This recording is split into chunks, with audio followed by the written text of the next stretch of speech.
This is a Riviera 39 Open Flybridge. Now these are actually built in Australia. It's an Australian company, the boats are built in Australia, and I've not been on one before, so quite curious to have a look at this and give you guys the full tour. So we're going to step on here via this platform. A couple of things to mention at this end of the boat. We've got the passerelle here which extends out for stern to berthing. There's also a massive locker in here. This one's got a life raft in and some ropes and other bits and pieces. So that lives underneath there. Also, wet bars underneath there as well with the barbecue. If we head on in, decent sized cockpit, and I like this seat that they've put here, so you can sit there facing backwards, looking out across the water. There's a canopy that goes in here. We've just got the bimini up at the moment, but you can see there's zips in here so that you can enclose this whole area with a canopy if you want to. It's something I've not seen before. They put these little perspex screens in here. That's actually part of the canopy system, but it means you can leave those in and just get a little bit more shelter here if you want to, keep the wind off yourself. And then here you've got a lift window and the door that opens conventionally, and that takes you through onto the inside. This is a composite floor. It looks like wood, but it's actually composite, and they use this in all the high traffic areas, so it all stays looking good. It's a galley aft layout, so we've got this right at the back. It's just the one single hob and the microwave, but you've got a big fridge like this and like this, and then a load of storage about the place, so cutlery in here for example, and so forth. Other things we've got here is a little extractor fan underneath here. There's more storage up along the top, so crockery can go in there, and then the actual saloon area is opposite. Now you can drop this table, it's on a telescopic leg as you can see here. There's an infill cushion to go on there if you want extra sleeping there. You've got it. Some nice practical features as well, like this handrail in the ceiling. I like that. So as you walk through the boat, you've got something to grab hold of all the way through to the helm. And then the helm seat itself is up here. There's another little settee over here. Nice little place to tuck yourself away. And that's a TV that rotates out of there. So if you want to watch television, you can do. Lift bolsters on here, and then your helm station is just here. It's got the multifunction displays. IPS on this boat, so we've got a joystick for close quarters manoeuvring. And this is quite interesting. That's a little chain counter, so you know which chain you're putting out when you're anchoring. If we head on down a little bit further, two cabin layout, one heads on this boat. So if we come right on through, it's got the high gloss woodwork in here, which looks rather classy. And then that is the owner's cabin in the bow. Drawers under the bed. There is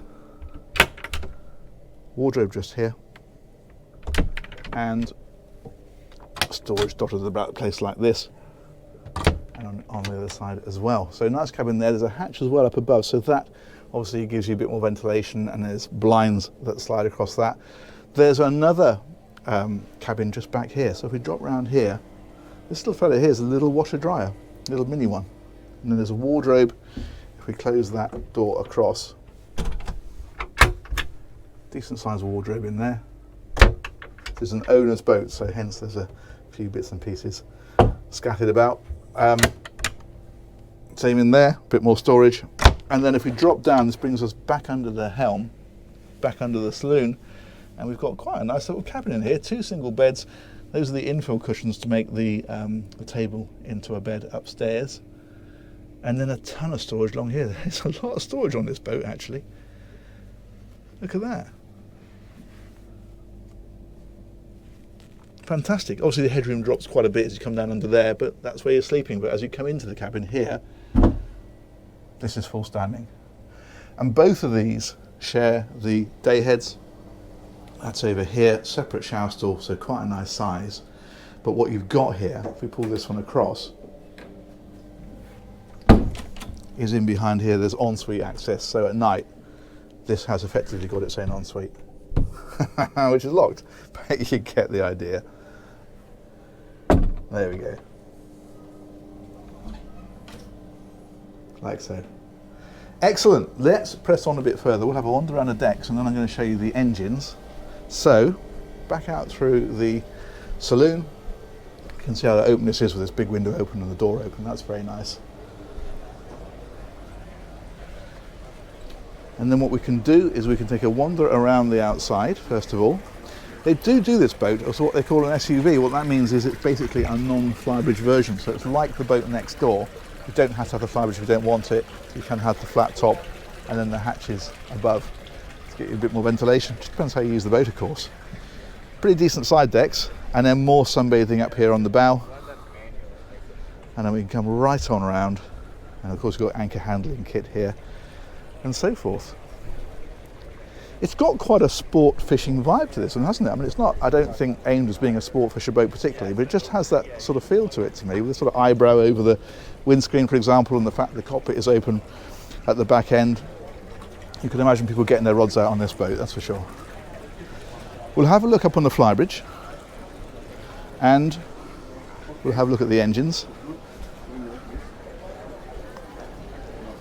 Hello, would you mind if I squeeze past you a moment? Just to go up to the top. Sorry. No problem at all, thank you very much. I didn't notice see you here. That's quite all right.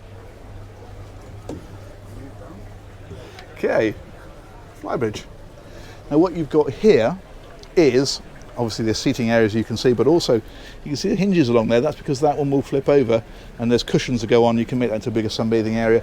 The other thing that you can do is tilt that backrest the other way and make that into quite a nice little social area. And looking at the table base there, I would say there must be a table that drops in there as well, though it's not here at the moment. If you slide that one back, that of course gives you your double helm position. Love this stainless steel wheel. And as ever, a great view out across the front. I'm not sure what's going on next door, but it looks important. So there we go, all that's left really to show you, we've got a little bit of seating over here. There's a wet bar as well, so this is just if that right one, there's a sink underneath there, and then there's a fridge up here as well. And if we trundle back down the stairs, go down backwards properly. There we go.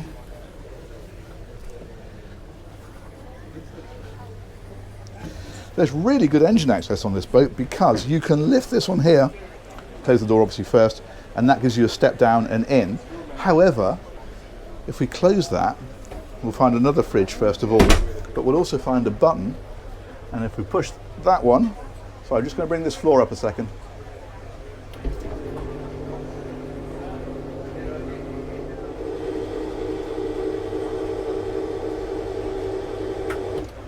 There we go, check this out. These will drop down so you can have additional support for this if you want, just to make sure it's absolutely rock solid safe. I mentioned it has IPS, and they are the D6 IPS 600s in this boat. These are 435 horsepower each. They're giving the boat about 34 knots flat out, so it's pretty quick for a Flybridge. Cruising there for 29 knots, and at that sort of speed I'm told she'll do about 280 miles. As ever with these planing boats, you can drop the speed right back if you want to. If you take it down to 6 knots displacement speeds, you'll get over 1,000 miles out of it. So it just depends how you want to run the boat. But you can see the top of the pods back there, so say pod drive underneath, engines up here. And there's a generator, I think, in there as well. If we look down here, yeah, there it is. The generator sits at the front of the engine room. And that really is about the size of that. It's a pretty straightforward boat. There's a bin there, so a big bin locker, and the small lockers on either side. So again, plenty of storage on here. Little wing station there, so when you're manoeuvring the boat, you can actually control the joystick from here. Let's drop that one back down.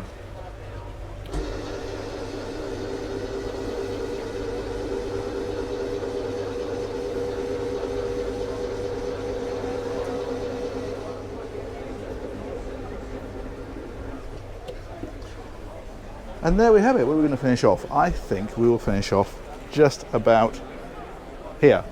And I'm going to say huge thanks to Riviera Yachts. They organised this tour for me. Huge thanks as ever to you guys for watching. We'll catch you on another one of these real soon. Take care. Bye-bye.